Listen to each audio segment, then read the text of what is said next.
আসসালামু আলাইকুম সবাইকে।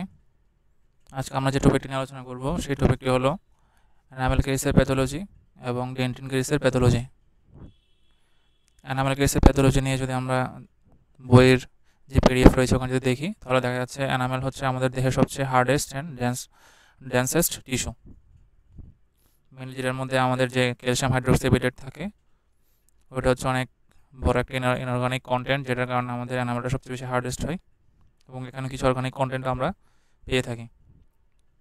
তো স্বাভাবিকভাবে এনামেল কেরিস হওয়ার যে আমার ওই প্রসেসটা হচ্ছে আমরা যতদূর আলোচনা করেছি, খুব সহজে এনামেলে ক্যারিস হতে পারে না যদি না ওখানে একটা স্ট্যাগনেশন এরিয়া বা হচ্ছে টাইমিং প্লাস হচ্ছে ব্যাকটেরিয়া যে কলোনি বা প্লাক ফরমেশনের যে উপযুক্ত পরিবেশ ওটা যদি পাওয়া না যায়।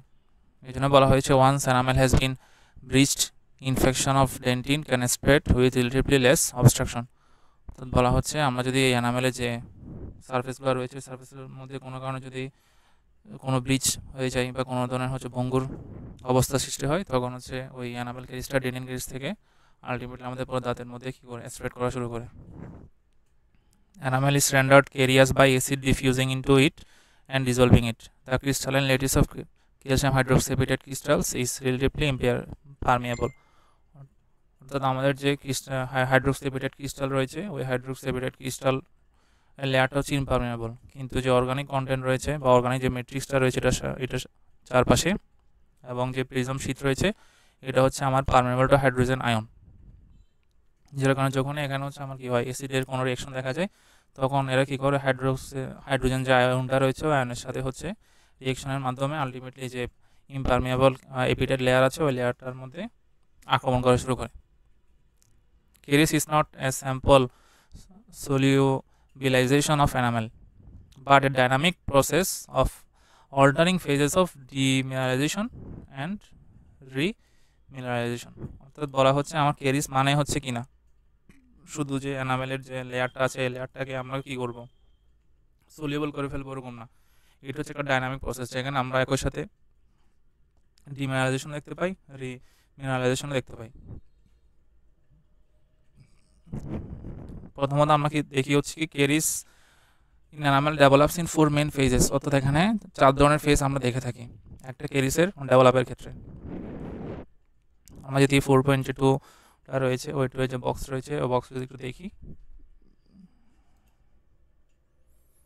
তাহলে বলা হচ্ছে stages of enamel caries. Stages of enamel কেরিসের মধ্যে আমরা দেখতে পাচ্ছি আমাদের এখানে 4টা স্টেজের কথা বলা হয়েছে।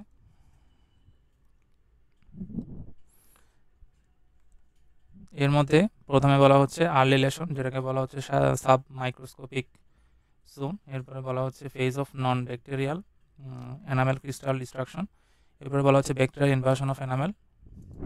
তারপর বলা হচ্ছে কেভিটি formation, undermining of enamel from below after spread into dentine. অর্থাৎ এখানে হচ্ছে প্রথমে কিছু আমাদের মাইক্রোস্কোপিক লেভেলে বিভিন্ন ধরনের আয়নিক এক্সচেঞ্জের কারণে আমাদের কেরিসের যে এক্সপেনশন এটা হয়ে থাকে, পরবর্তীতে আমাদের ওখানে ব্যাকটেরিয়া ইনভাশন হয়, ইনভাশন হওয়ার পরে কেভিটি ফর্মেশন হয়, এই কেভিটি ফর্মেশন হওয়ার পরে আলটিমেটলি আমাদের যে ডেন্টিন কেরিস ওটি অ্যাগ্রাভেট করা শুরু করে। এবার আমরা আর্লি কেরিস লেশন যে রয়েছে ওই লেশন যদি নিয়ে আলোচনা করি তাহলে দেখা যাচ্ছে it is a white opaque spot that forms just below the contact point. The enamel is hard and smooth to the probe. অর্থাৎ আমরা যদি ফিগার 0.1 4.11 যে ফিগারটা রয়েছে আমরা যদি দেখি তাহলে দেখা যাচ্ছে এখানে একটা লেশন, এই লেশনটা এই লেশনের মধ্যে আমরা দেখতে পাচ্ছি একটা হোয়াইট অ্যাপিয়ারেন্স দেখা যাচ্ছে এবং এটা অনেক বেশি স্পষ্ট। একটা ওপাক স্পট যেটা হচ্ছে আমাদের যে কন্ট্যাক্ট পয়েন্ট রয়েছে কন্ট্যাক্ট পয়েন্টের ঠিক নিচে হচ্ছে কি হয়েছে ইনিশিয়েশন করা শুরু হয়েছে। এখানে বলা হচ্ছে the lesion forms below the contact point and in consequences each much broader than the interproximal lesion in a permanent tooth. অর্থাৎ এই যে ইনিশিয়াল যে আমরা লেশনটা দেখতে পাচ্ছি এই লেশনটা হচ্ছে একটা সাবসেপ্টিবল সাইট ফর এনামেল কেরিসের জন্য। এরপর বলা হচ্ছে the initial lesion is conical in shape with its apex toward the dentin and a series of 4 zones of differing translucency can be discerned. তো বলা হচ্ছে আমরা যখন ইনিশিয়াল লেশনটা দেখবো, এই লেশনটা হচ্ছে একটা কোনিক্যাল ইন শেপ থাকবে। এখানেও আসলে আমরা কিছু জোন দেখতে পাই, এই জোনের কথা বলা হচ্ছে। জোন হচ্ছে প্রথমত 4টা দেখতে পাই আমরা, এবং এগুলো সবই হচ্ছে কি microscopic changes. The microscopic changes under this early white spot lesion can only be seen using polarised light microscopy or microradiography. অর্থাৎ আমরা সাধারণ যে রেডিওলজিক্যাল এক্সামিনেশন রয়েছে, ওই রেডিওলজিক্যাল ইভ্যালুয়েশনের মাধ্যমে আমরা হচ্ছে এই ক্যারিসের জোন বা লেশনগুলো বা চেঞ্জেসগুলো আমরা দেখতে পাই না। এগুলো দেখার জন্য আমাদের হচ্ছে কিছু কেমিক্যাল এবং হচ্ছে পোলারাইজড লাইট মাইক্রোস্কোপের দরকার হয়, বা মাইক্রো রেডিওলজি বা গ্রাফির দরকার হয়। তো এখানে বলা হচ্ছে this zone consist first of a translucent zone, এটা ঠিক নিচে থাকে হচ্ছে dark zone, third one is the body of the lesion, and the fourth one is the surface zone. আমরা যদি একটু চিত্রের মধ্যে দেখার চেষ্টা করি,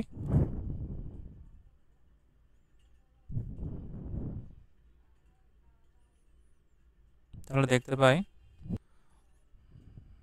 এখানে একটা লেশন দেখা যাচ্ছে। এই লেশনের মধ্যে আমরা দেখতে পাচ্ছি একটা সারফেস লেয়ার,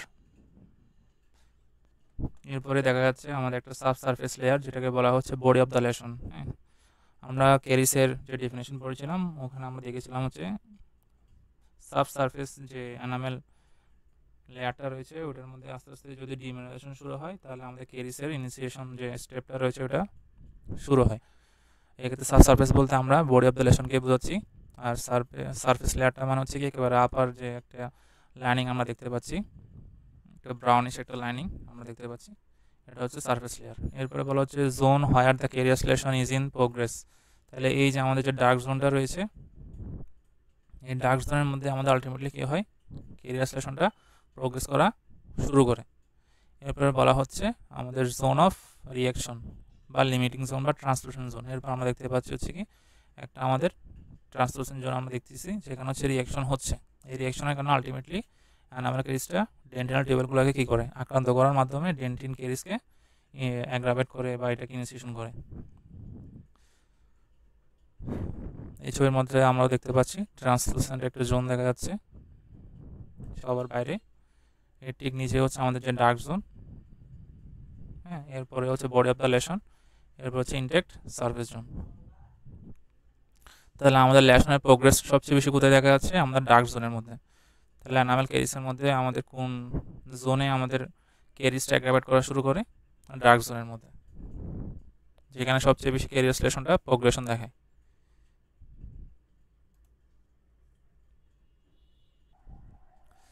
এখানে লিখে আছে this zones consist first of a translucent zone, immediately within this is a second dark zone, third is the body of the lesion, fourth is the surface zone. এরপরে বলা হচ্ছে this changes are not due to bacterial invasion, অর্থাৎ আমার এখানে bacterial কোনো ধরনের অ্যাক্টিভিটির কারণে আমার এই ধরনের চেঞ্জেসগুলো দেখা যায় না। কী কারণে দেখা যাচ্ছে, ডিমিনারাইজেশন অ্যান্ড রিমিনারাইজেশন ইন দ্য এনামেল। তাহলে আমাদের এনামেল ক্যারিসের যে প্রথমে যে ফেজ আছে, ওই ফেজের মধ্যে আমার প্রথমে কী হয়, যে মিনারেলগুলো থাকে বা ক্রিস্টালগুলো থাকে বা প্রিজমগুলো থাকে, ওদের মধ্যে ডিমিনারাইজেশন এবং রিমিনারাইজেশনের একটা অ্যাক্টিভিটি আমরা দেখতে পাই। এবার বলা হচ্ছে the translucent zone is the deepest zone. The translucent যে জোনটা আছে এটা সবচেয়ে বেশি ডিপেস্ট বলা হয়ে থাকে। The appearance of the translucent zone results from formation of sub microscopic spaces or pores where acid has dissolved apatite crystal. তাহলে বলা হচ্ছে ট্রান্সলুসেন্ট জোনটা আমাদের কেন তৈরি হচ্ছে, কারণ হচ্ছে এই ট্রান্সলুসেন্ট জোনের মধ্যে আমাদের যে হাইড্রোক্সিপেটেড ক্রিস্টালটা আছে, ওই ক্রিস্টালটা কী হয়, অ্যাসিডের উপস্থিতি এসে ডিফিউশন হয়ে যায়। এবং বলা হচ্ছে located at the prism boundaries and other areas of high organic content such as the striae of Retzius. তো এখানে কিছু স্ট্রাই থাকে রেডজিয়াসের, ওগুলো কী করে আলটিমেটলি হচ্ছে অ্যাসিডের সংস্পর্শে এসে আমার বিভিন্ন ধরনের ডিজলভ অ্যাক্টিভিটি দেখায়। এরপরে আমরা যদি আমাদের অন্যান্য যে জোনগুলো আছে ওই জোনগুলো নিয়ে কথা বলি, তাহলে দেখতে পাচ্ছি the dark zone is fractionally superficial to the translucent zone and shows a greater degree of demineralisation and pores amounting to 20% to 4% of the enamel volume। অর্থাৎ আমাদের যে ডার্ক জোনটা রয়েছে, এই ডার্ক জোনটা হচ্ছে কি আমাদের ট্রান্সলুসেন্ট জোনের ঠিক নিচেই থাকে। এবং হচ্ছে এখানে কি দেখা যায়, গ্রেটার ডিগ্রি অফ ডিমিনারাইজেশন দেখা যায়, আমরা কিছুক্ষণ আগে চিত্রের মধ্যে দেখেছি। এবারে বলা হচ্ছে this contain air and do not transmit light. Therefore appearing dark under microscope. অর্থাৎ ডার্ক জোন কেন বলতেছি, কারণ এই জায়গার মধ্যে আমাদের এয়ার থাকে এবং এর মধ্যে দিয়ে লাইট ট্রান্সমিট করতে পারে না, এই জন্যই মাইক্রোস্কোপের নিচে এটাকে ডার্ক জোন বলা হয়েছে। This small pores are caused by remineralisation. Shrinking larger pores evidence that Caris has phases of repeated demineralization and mineralization. অর্থাৎ আমাদের যে প্রথমে সারফেস ট্রান্সপারেন্ট জোন ছিল, এরপরে যে ডার্ক জোন ছিল, এগুলোর মধ্যে আমরা গ্রেটার ডিগ্রি অফ ডিমিনারাইজেশন দেখতে পেয়েছি। এরপর হচ্ছে আমাদের body of the lesion forms the bulk of the lesion. আমাদের যে বডি অফ দ্য লেশনটা রয়েছে অনেক, এই যে এই পুরো এরিয়াটাই হচ্ছে কি আমাদের বডি অফ দ্য লেশন। আমরা যদি চিত্রের মধ্যে একটু দেখি তাহলে এই যে আমাদের বর্ডার এরিয়াটা, কালো এরিয়াটাই হচ্ছে কি আমাদের বডি অফ দ্য লেশন। হ্যাঁ, এই বডি অফ দ্য লেশনের মধ্যে আমরা দেখতে পাচ্ছি এটা হচ্ছে পুরো লেশনের অনেক বড় একটা এরিয়া কন্টেইন করে এবং extends from just beneath the surface zone to the dark zone. The body is predominantly a zone of demineralisation. অর্থাৎ বলা হচ্ছে আমাদের যে বডি অফ দ্য লেশনটা রয়েছে এটা হচ্ছে ডিমিনারাইজেশনের কারণে হলো ultimately within it the striae of Retzius appear enhanced. অর্থাৎ স্ট্রাপিটেজিয়াস হচ্ছে কি আমাদের এনামেলের যে কন্টেন্ট, এটা হচ্ছে কন্টেন্ট। এনামেলের ডেভেলপমেন্টের সময় আমরা স্ট্রাগুলো দেখে থাকি। এরপর বলা হচ্ছে the body is predominantly a zone of demineralisation within it the striae vertices appear enhanced, particularly when mounted in quinolone and viewed under polarized light. Polarized light examination also shows that, অর্থাৎ এখানে হচ্ছে আমরা ভিন্ন ভিন্নভাবে কী করি, আমাদের যে জোনগুলো আছে এই জোনগুলোকে বোঝার চেষ্টা করি। এখানে বলা হচ্ছে 4.14 যে ফিগারটা আছে এর মধ্যে আমরা দেখতে পাচ্ছি the same lesion and viewed dry under polarized light to show the whole extent of demineralization. অর্থাৎ আমাদের ডিমিনারাইজেশনের ফেস আছে ওটা আমরা দেখতে পাচ্ছি আমাদের এটা কতটুকু পর্যন্ত কী হয়েছে, এক্সটেন্ড করেছে পুরো এরিয়াটা। এক্ষেত্রে এটা হচ্ছে আমাদের ওই লাইট মাইক্রোস্কোপে আমরা দেখেছি যেটাকে বলা হচ্ছে পোলারাইজড লাইট। এরপরে আমরা যদি এই চিত্রের দিকে তাকাই তাহলে এই চিত্রটা আমরা কিছুক্ষণ আগে দেখানোর চেষ্টা করেছি। এই চিত্রের মধ্যে আমাদের হচ্ছে কি সারফেস ট্রান্সলুসেন্ট এরিয়া, এরপর হচ্ছে ডার্ক জোন, এরপরে বডি অফ দ্য লেশন। এখানে যে চিত্রের নিচে লেখা আছে ground section in water viewed by polarised light, the translucent dark zones are not seen until the section is viewed in a immersed in quinolone. তো বলা হচ্ছে আমাদের ট্রান্সলুসেন্ট যে এরিয়া, এই যে ট্রান্সলুসেন্ট যে এরিয়াটা রয়েছে, এই ট্রান্সলুসেন্ট এরিয়া, এই যে ট্রান্সলুসেন্ট যে এরিয়াটা রয়েছে,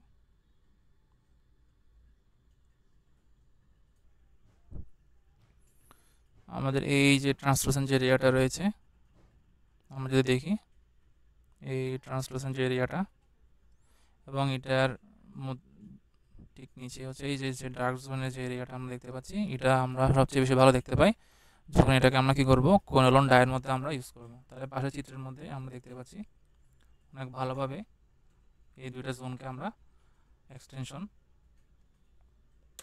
হিসেবে দেখা যাচ্ছে। তাহলে বলা হচ্ছে ground section viewed by polarised light after immersion in কোনোলন।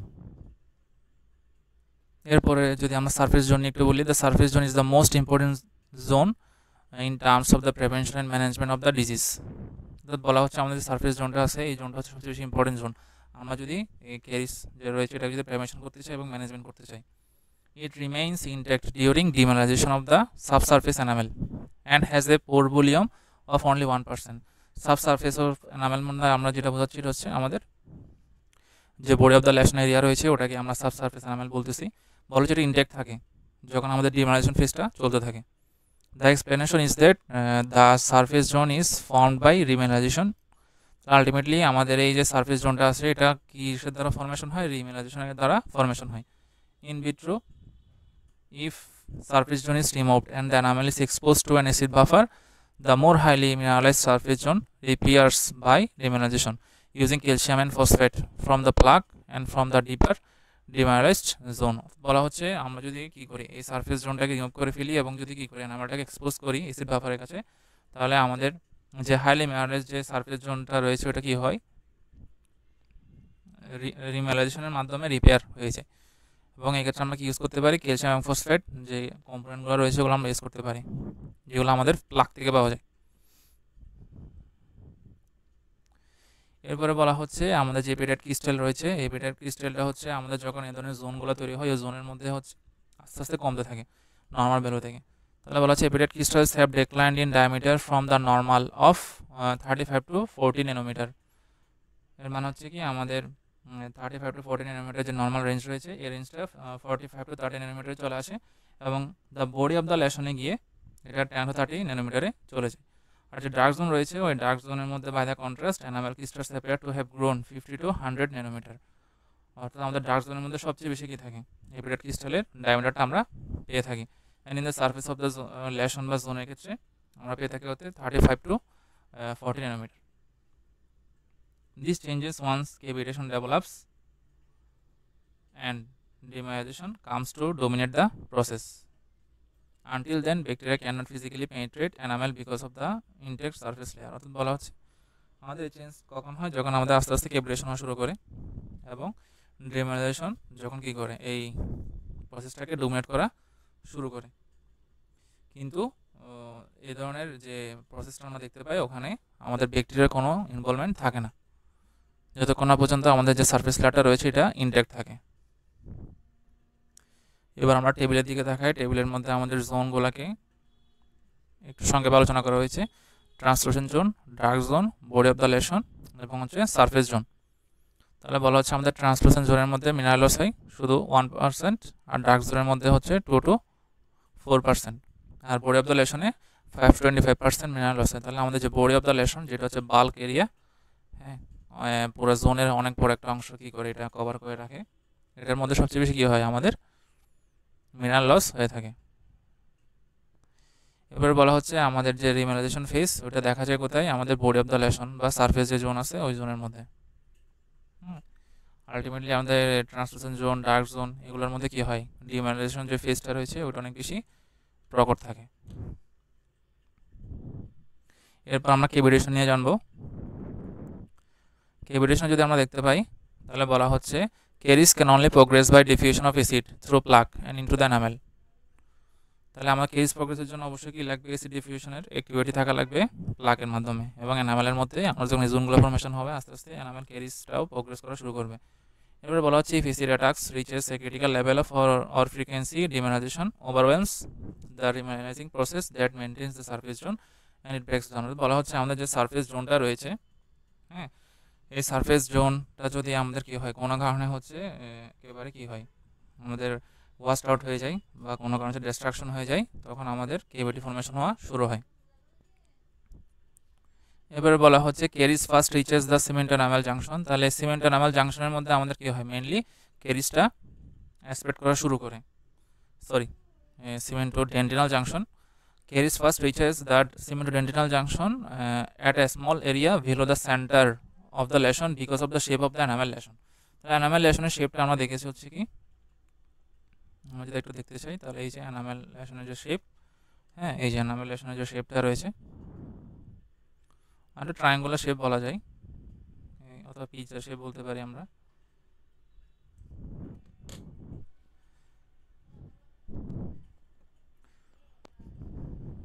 এই জন্য বলা হচ্ছে it then spreads laterally to undermine enamel, this has two major effect. অর্থাৎ আমাদের যে স্প্রেডের যে ওয়েটা আছে ওই ওয়েটের কারণে বলা হচ্ছে the enamel loses the support of dentin and is therefore greatly weakened. Second, it is attacked from beneath lateral spread along the amelodentinal junction is relatively limited and extends laterally only to the widest extent of the enamel lesion at the surface, which determines the area of the initial attack of the dentin. অর্থাৎ এই কথার মধ্যে যে জিনিসটা বুঝতে চাচ্ছে, আমরা যদি চিত্রের দিকে তাকাই তাহলে এখানে দেখা যাচ্ছে আমাদের এনামেলের যে আমরা জোনগুলো পড়েছি, এটা হচ্ছে কি আমার সারফেস যে লেয়ারটা আছে, এই সারফেস লেয়ার, এই সারফেস লেয়ারের সবচেয়ে যে গ্রেটেস্ট যে এক্সটেন্ডটা রয়েছে এই যে এক্সটেন্ডটা, হ্যাঁ এই জায়গায় এসে আমার এটা অনেক বেশি কী করেছে, এক্সটেন্ড করেছে। তাহলে এই যে এরিয়াটা আছে এরিয়াটা হচ্ছে কি আমার initial attack to cause the dentin caries. এবং ল্যাটারালি কেন বলা হচ্ছে, কারণ হচ্ছে আমরা হচ্ছে যদি কী করি আমাদের তোদের যে স্ট্রাকচার ব্যানাডোমাল স্ট্রাকচারটা যদি আমরা খেয়াল করি তাহলে দেখা যায় এটা হচ্ছে আমাদের কি লং হিসিস অফ দ্য টুথ থেকে আস্তে আস্তে কী করে এনামেল থেকে ল্যাটারালি গেলে আমরা কী পাই, ডেন্টিন পাই। হ্যাঁ ওই ডেন্টিনের মধ্যে আলটিমেটলি কী করে আমার এটা হচ্ছে অ্যাসপেক্ট করা শুরু করে। এই জন্য বলা হচ্ছে lateral aspect along the amelodentinal junction, অর্থাৎ আমাদের ডেন্টিন এবং এনামেলের যে জাংশনটা রয়েছে, হ্যাঁ, ওই ডেন্টিন এনামেল জাংশনের মধ্যেই কী করে আলটিমেটলি ল্যাটারালি অ্যাসপেক্ট করা শুরু করে। আমরা যদি আবার এই 4.21 চিত্রটা রয়েছে, চিত্রে যদি তাকাই তাহলে দেখা যাচ্ছে the amelodentinal junction is only a little more susceptible to carious aspect than dentin. তাহলে এমিলোডেন্ড্রিনাল যে জাংশনটা রয়েছে, এই জাংশনের মধ্যে আমরা হচ্ছে এই যে স্প্রেডটা আমরা দেখতে পাচ্ছি এই জায়গার মধ্যে, এবং এটা আস্তে আস্তে আরও বেশি কী হবে, এক্সটেন্ড করা শুরু করবে। এরপর যদি আমরা দেখি তাহলে বলা হচ্ছে এই ক্ষেত্রে দুটো ফ্যাক্টর কাজ করে। একটা ফ্যাক্টর হচ্ছে কি, the enamel losses the support of the dentine, অর্থাৎ প্রথমে কী করে এনামেলটা আমার ডেন্টিনের যে সাপোর্টটা আছে ওই সাপোর্টটা আস্তে আস্তে লস করা শুরু করে এবং আস্তে আস্তে কী করে উইকেন্ড হয়ে যায়। It is attack from the beneath. এর মানে হচ্ছে কি, এর মানে হচ্ছে আমরা যদি 4.22 ফিগারটা দেখি তাহলে এই জায়গায় লেখা আছে the greater porosity and organic content here allows caries to spread preferentially, অর্থাৎ caries spread along the amelodentinal junction at higher power. এরপর নিচে যে চিত্রটি আমরা দেখতে পাচ্ছি, এখানে একটা বায়োটিক এক্সরে রয়েছে। এই বায়োটিক এক্সরের মধ্যে আমাদের অ্যাপ্রক্সিমাল কিছু লেশন আমরা দেখতে পাচ্ছি, showing several approximal lesions of the early enamel caries. তাহলে আমরা তো যে বললাম, হ্যাঁ, হোয়াইট রেডিওলুসেন্ট যে এরিয়াগুলো, এগুলো হচ্ছে সাবস্টেবল সাইট ফর ক্যারিজ ডেভেলপমেন্ট। তবে বলা হচ্ছে কি নো ডেন্টিন চেঞ্জেস আর সিন, কারণ আমরা কোনো ধরনের ডেন্টিনাল চেঞ্জ সহজে রেডিওগ্রাফিতে দেখতে পাবো না, এগুলোর জন্য আমাদের মাইক্রোস্কোপিক ইভ্যালুয়েশন লাগবে। তাহলে আমাদের যে এত বড় একটা এনামেল ক্যারিজের যে প্রসেসটা, এই প্রসেসটা যদি আমরা একটা বক্সের মধ্যে দেখতে চাই তাহলে এখানে বলা হচ্ছে serially permission of the organic matrix by hydrogen ion, অর্থাৎ প্রথমে আমাদের অর্গানিক ম্যাট্রিক্সগুলো একটা কি পারমেবিলিটি লাগবে। তাহলে এটা কেন হচ্ছে, এই হাইড্রোজেন আয়নের মাধ্যমে আমাদের পারমেবিলিটি আমরা দেখতে পাই, যেটার কারণে আমাদের কী হয়, সাব মাইক্রোস্কোপিক ডিমিনারাইজেশন প্রসেসটা শুরু হয়, মানে আলটিমেটলি আমাদের ডিমিনারাইজেশন প্রসেসটা শুরু হয়। এরপরে বলা হচ্ছে মাইক্রো রেডিওগ্রাফির মাধ্যমে আমরা কনফার্ম করি যে this changes represents areas of increasing demineralisation. এরপর আমরা দেখতে পাই হচ্ছে আমাদের ট্রান্সলেশন জোন, তারপরে ডার্ক জোনগুলো আমরা কি দেখতে পাই, যেখানে আমাদের সবচেয়ে বেশি কি ডিমিনারাইজেশন দেখা যায়। The dark zone is evidence that demineralisation occurs within the cavity, অর্থাৎ এরপর আস্তে আস্তে যে ডার্ক জোনটা আছে ওখানে আমরা হচ্ছে ডিমিনারাইজেশন প্রসেসটা শুরু দেখতে পাই।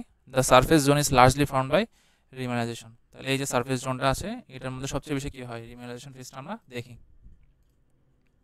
ডার্ক জোনের ঠিক নিচে হচ্ছে কি আমাদের surface,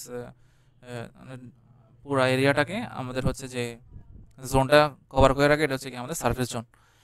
this is altering demineralisation and remineralisation, অর্থাৎ বলা হচ্ছে এনামেল কেসটা পুরোটাই হচ্ছে কি আমাদের ডিমিনারাইজেশন প্রসেস এবং হচ্ছে কি রিমিনারাইজেশন প্রসেসের উপর ডিপেন্ড করে হয়ে থাকে। when demineralisation is predominant cavity formation progresses, অর্থাৎ যখন আমাদের ডিমিনারাইজেশন প্রসেসটা বেশি হবে তখনই আমাদের কী হবে, কেভিটিটা অ্যাগ্রাভেট করা শুরু করবে। তাহলে ডিমিনারাইজেশন আমরা দেখা যায় কোন কোন ফেজে, আমাদের ট্রান্সলুসেন্ট ফেজ আমরা দেখতে পাই, এরপর আমাদের ডার্ক ফেজ জোনের মধ্যে আমরা সবচেয়ে বেশি দেখতে পাই।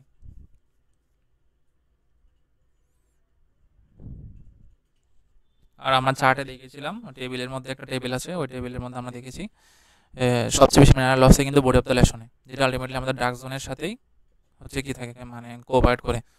when remineralization is predominant caries arrests but normal enamel cannot reform, অর্থাৎ যদি আমাদের রিমিনারাইজেশনটা অনেক বেশি হয়ে থাকে তাহলে আমাদের কেরিসের যে এক্সটেনশন আছে ওইটা হচ্ছে কী করা যায়, আমরা সাপ্রেস করতে পারি, কিন্তু এটার দ্বারা কী হয় না, এনামেলের যে কন্টেন্টটা লস হয়েছে ওটা রিফর্ম করা যায় না। এটা বলা হচ্ছে bacteria can not invade enamel until demineralisation provides pathways large enough for them to enter, অর্থাৎ কেভিটি ফর্মেশন ছাড়া আমার হচ্ছে ব্যাকটেরিয়া তাদের যে সাবস্টিটিউবল একটা কলোনি ফর্ম করতে পারবে বা একটা হচ্ছে পজিটিভ এনভায়রনমেন্ট পাবে, ওটা নিশ্চিত করা যায় না যতক্ষণ না পর্যন্ত কেভিটি ফর্মেশন হচ্ছে। তাহলে এনামেল ক্যারিসের প্রথম কয়েকটা ধাপই হচ্ছে কি আমাদের রিমিনারাইজেশন এবং ডিমিনারাইজেশনের উপর ডিপেন্ড করতেছে। পরে রিমিনারাইজেশন যখন কমে যাচ্ছে এবং ডিমিনারাইজেশন যখন বেশি হচ্ছে এবং যে সারফেস জোন যেটা আছে এটা যখন আমাদের ক্রিয়েট হচ্ছে না, তখনই আলটিমেটলি কেভিটেশনের দিকে কী হয়, এনামেল ক্যারিসটা চলে যায়। এই কেভিটেশন যখন একবার কন্টিনিউ করা শুরু করে তখন ওখানে এসে ব্যাকটেরিয়া তাদের বিভিন্ন ধরনের এনজাইম টক্সিনের মাধ্যমে ক্যারিসটাকে আস্তে আস্তে ডেন্টিন দিকে নিয়ে যায়।